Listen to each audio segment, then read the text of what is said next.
केशव कहते हैं कि मैं महात्मा गांधी जी से बेहद प्रभावित हूँ, जिन्होंने अपना अच्छा भला जीवन त्यागा और देश सेवा में लगा दिया।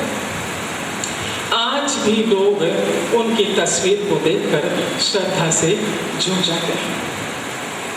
अपना पूरा जीवन उन्होंने देश सेवा में लगा दिया। उनकी खासियत थी, गांधी जी की खासियत कि अपना काम समय से पहले पूरा करना और इस बात का ध्यान रखना कि जो मैं काम कर रहा हूँ उसमें समय की बचत कैसे हो और धन की बचत कैसे हो। अब देखिए ना, मदर टेरेसा जिन्होंने अपना जीवन, पूरा जीवन, केशव आगे कहते हैं कि पूरा जीवन गरीबों की सेवा में लगा दिया, जरूरतमंदों की मदद करने में लगा दिया। श्री अब्दुल जी का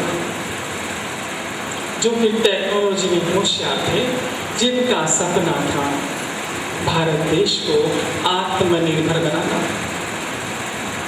ऐसे कई खिलाड़ी हैं, कई गायक हैं जो नीचे से ऊपर तक पहुंचे हैं।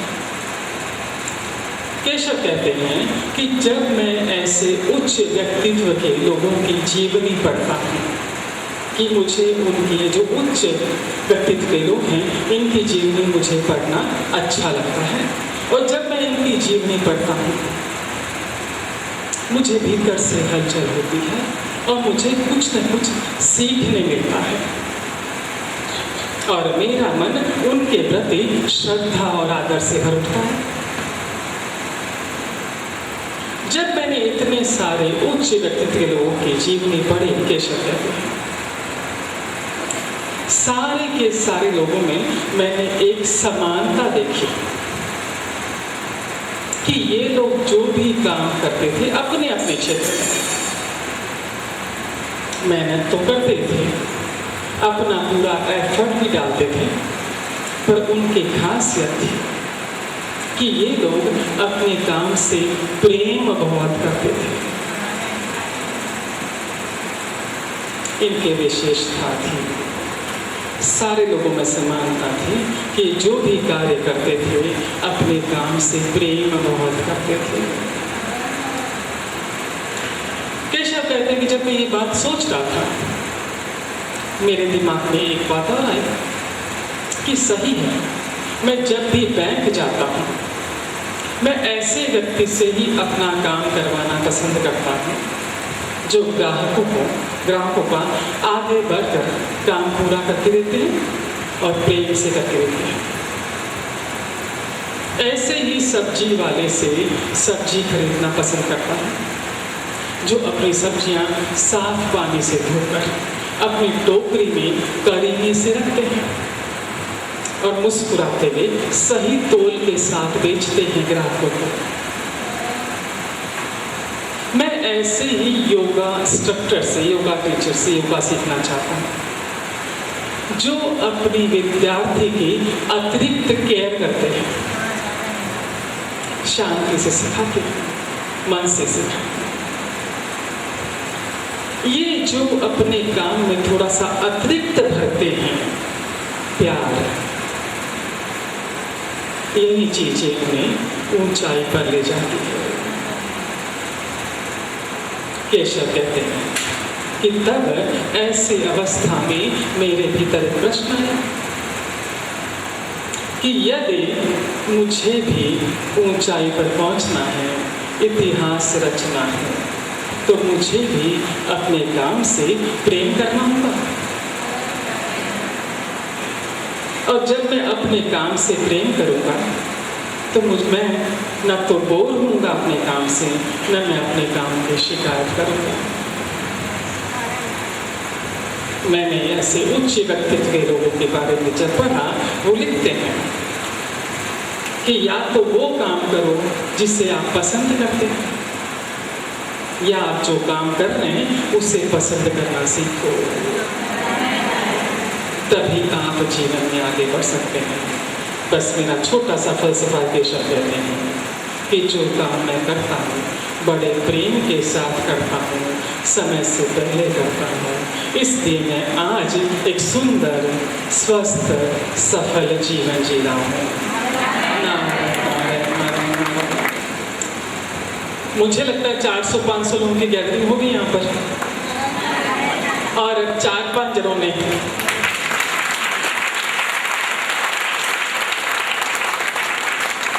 हम आपसे ताली बजाने, हमने तो जो आपने किया वो कहा, पर हम ऐसा मानते हैं कि यदि 500 लोगों में 5 व्यक्तियों ने भी ताली बजाई है, इसका अर्थ ये नहीं है कि सिर्फ 5 लोगों के भीतर बात गई है। हम तो दावे के साथ कहते हैं कि पूरे 500 के भीतर ये बात गई है। आगे वाले पूछ रहे हैं ये दावा आप कैसे कर सकते हैं, ताली तो सिर्फ 5 लोगों ने बजाई। हमने कहा कि जब इतना बड़ा बर्तन चावल का पकाने के लिए गैस पर रखते हैं, चावल पका के नहीं सिर्फ एक दाना निकाल कर देखते हैं, यदि वो पक गया तो सारे पक गए।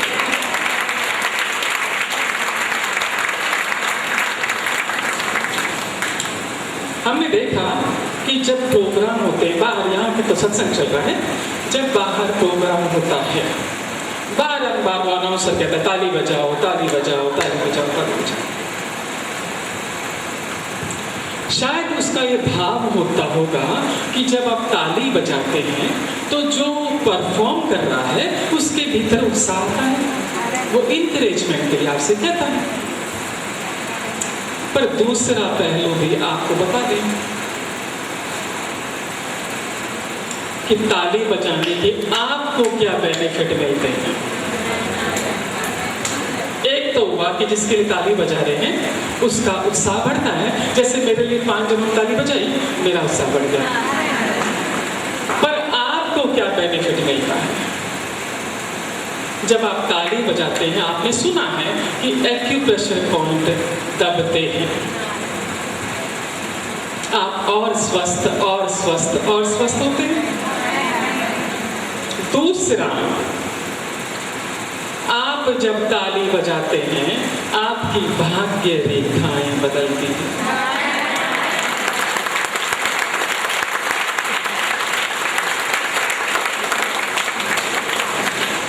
कहावत है कि जब तालियां बजाते हैं तो भाग्य रेखा बदलती है, और जब आप मुस्कुराते हैं आपका भाग्य मुस्कुराता है।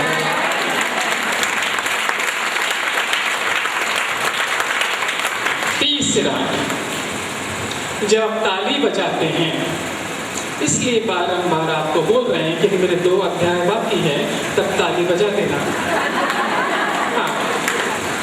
तीसरा, जब आप ताली बजाते हैं ब्रह्मांड में सकारात्मक नकारात्मक दोनों ऊर्जा है ना। जिस तरह आपके ताली बजाने से आपके निकट के मच्छर भाग जाते हैं, उसी तरह नकारात्मक ऊर्जा पीछे चली जाती है और सकारात्मक ऊर्जा को आप अपनी ओर आकर्षित करते हैं।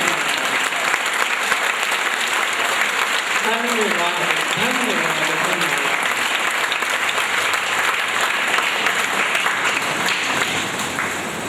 अब चलते हैं तीसरे अध्याय के। दूसरा, एक जन पूरा अध्याय है कि हाँ दूसरा अध्याय है। दूसरा अध्याय माधव के ऊपर। माधव की खासियत है विनम्रता, और इकलौता गुण विनम्रता जिसकी वजह से आज वो समाज में प्यार, आदर, सम्मान भरा जीवन जी रहे हैं और सुख, स्वस्थ, समृद्धि भरा जीवन जी रहे हैं। सुंदर, स्वस्थ, सफल जीवन जी रहे हैं। माधव से उनसे उनकी खासियत पूछी कि ये गुण उनके भीतर कहाँ से आया।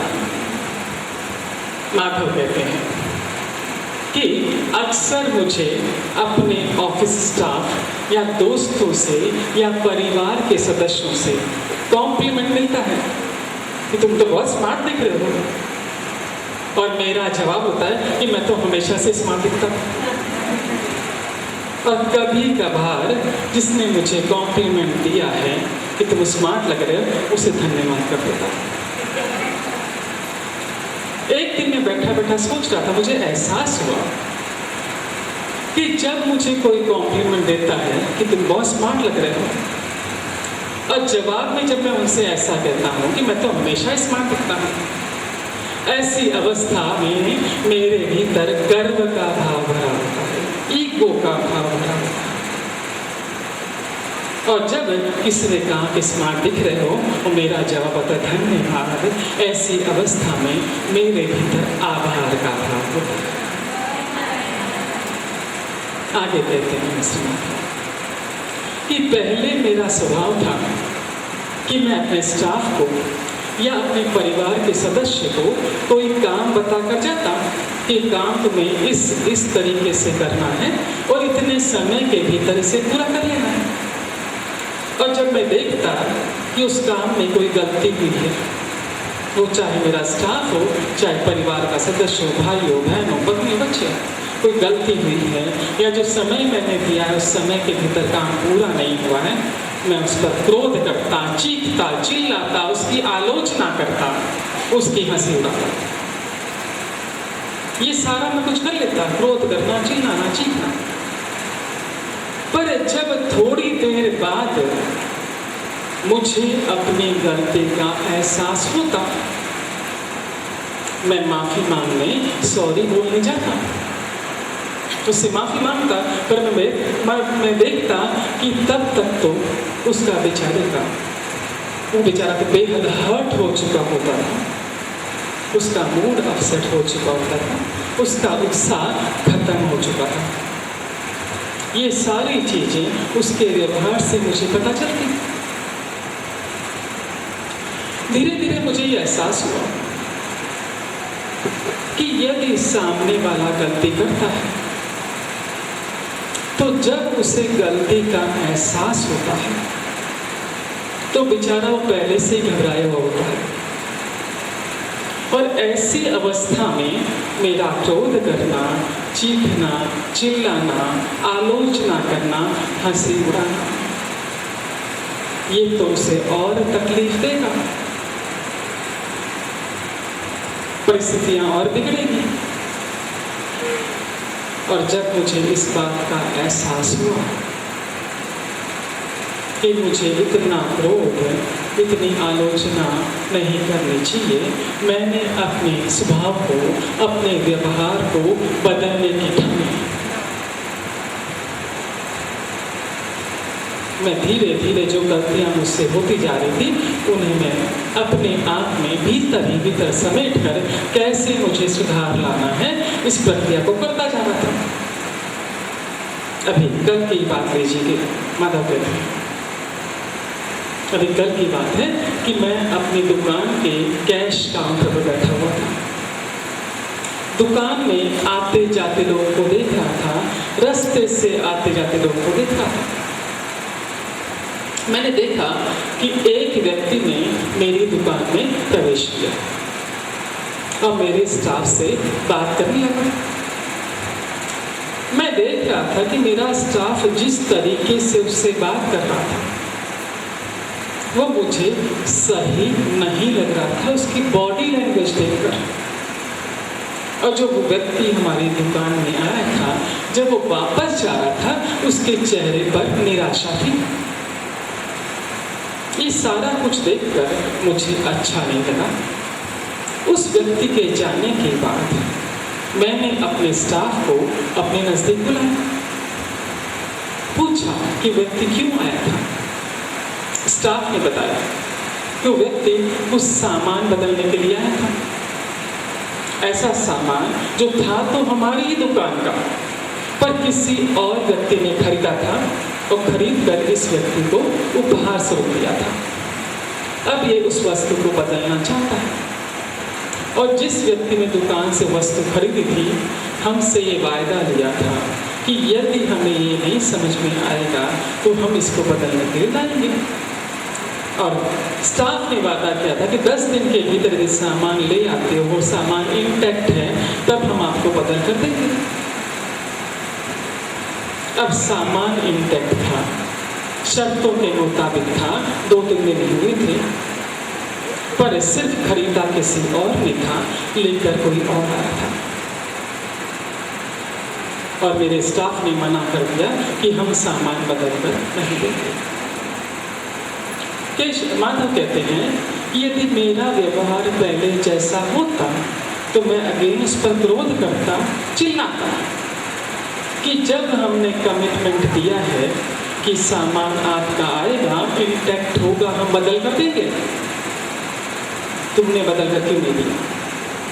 पर चूंकि मैंने अपने व्यवहार में संयम ले आया था, मैंने उसे प्रेम से समझाया कि सामान जब हमारी दुकान का है, इंटैक्ट है, और हमने कहा था बदल देंगे, तुम्हें बदल कर ले लेना चाहिए था।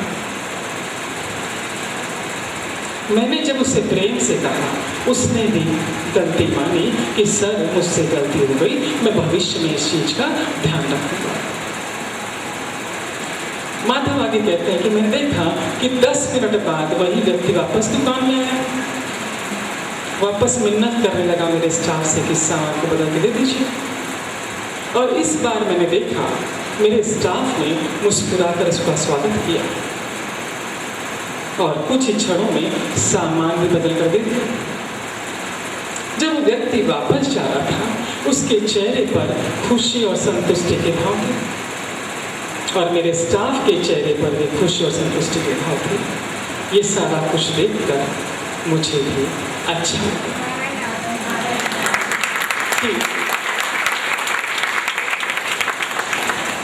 मेरे शांति से समझाने की वजह से 2 व्यक्तियों के चेहरे पर मुस्कान आ गई। माधव आगे कहते हैं कि रात का समय हो चुका था, हो चला था। मैंने अपनी दुकान बढ़ाई, अपनी कार में जाकर बैठा अपने घर जाने के लिए। रास्ते में पूरे दिन भर जो घटना घटी वो मेरे दिमाग में चल रही थी, और मुझे ये सोच कर अच्छा लग रहा था कि मैंने अपने स्टाफ के साथ शांति भरा व्यवहार किया। और मैं और भी आगे सोच रहा था कि मुझे और कहाँ इम्प्रूवमेंट करना है। मेरे दिमाग में विचार आया कि जब लोग मेरी प्रशंसा करते हैं, आभार के साथ धन्यवाद तो करना ही करना है, पर जिस चीज के लिए मेरी प्रशंसा की गई है, जिस चीज के लिए मुझे कॉम्प्लीमेंट मिला है, मुझे उसके अनुरूप भी रहना है।